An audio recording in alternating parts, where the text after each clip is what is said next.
Why do many people live in extreme poverty yet lack any desire to make money? Clearly, they don't have a single cent in savings or are even burdened with debt, yet they remain glued to their phone screens whenever they have free time or rest. They waste entire days on short videos or games, while their own quality of life is extremely makeshift. When they hear of a money-making opportunity, their first reaction isn't excitement or motivation, it is suspicion and fear. They see risks everywhere and don't believe in their own ability to succeed. It might be a scam. I definitely can't do it. What if I fail? As a result, their choice is almost always to avoid and give up. In the eyes of outsiders, this is often seen as laziness, a lack of motivation to change, or a refusal to strive upward. But from the perspective of psychology and behavioral science, this state is not a lack of desire. Rather, it is a psychological system that has been systematically destroyed after a series of consecutive shocks.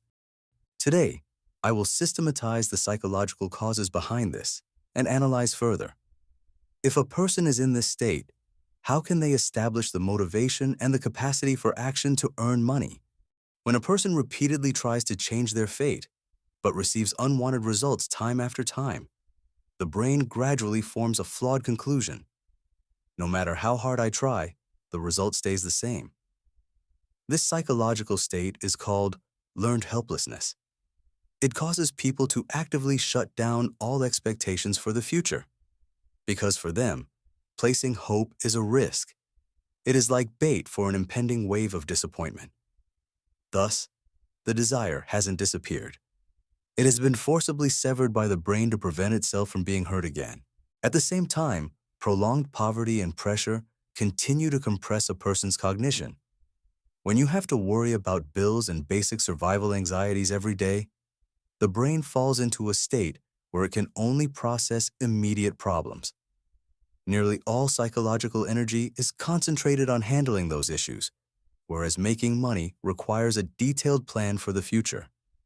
Your brain is constantly in a state of depleted energy, leaving you with no strength to long for distant things.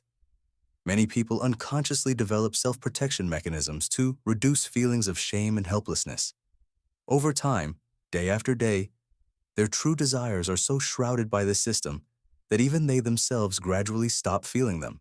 To escape this state, one must face great pressure, the risk of failing again, or the consumption of massive resources. Meanwhile, continuing the current situation is familiar and controllable. For the brain, the pain brought by breaking the balance is unacceptable. Therefore, what we call no desire to make money is not because people don't want to change, but because the brain chooses a mechanism to protect itself from harm.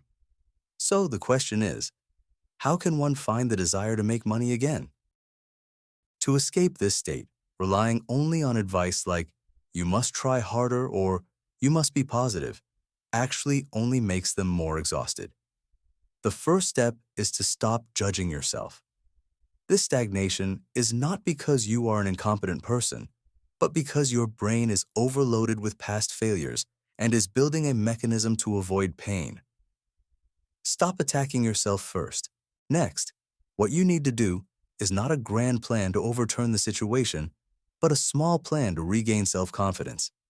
Start with tasks where you can succeed 100% if you truly focus, such as doing a load of laundry, cleaning the house, or reading a book. The brain needs these small tasks to confirm one thing: my actions can bring about good results. Only then can your yearning for success be revived. Finally, do not think or hesitate for too long, or wait for the right time to act. Shift to actions that can bring actual results rather than generating more new thoughts. Real achievements have the power to drive you forward much better than any words or ideas. In summary, to escape this situation, Step 1. Stop judging yourself. Reset your mindset. Stagnation is not because you are a loser. The cause is a brain depleted of energy. Stop judging yourself. From there, you can move forward. Step 2. Try to regain control bit by bit. Perform small tasks that are 100% guaranteed to succeed when you focus, such as cleaning your room or reading a book.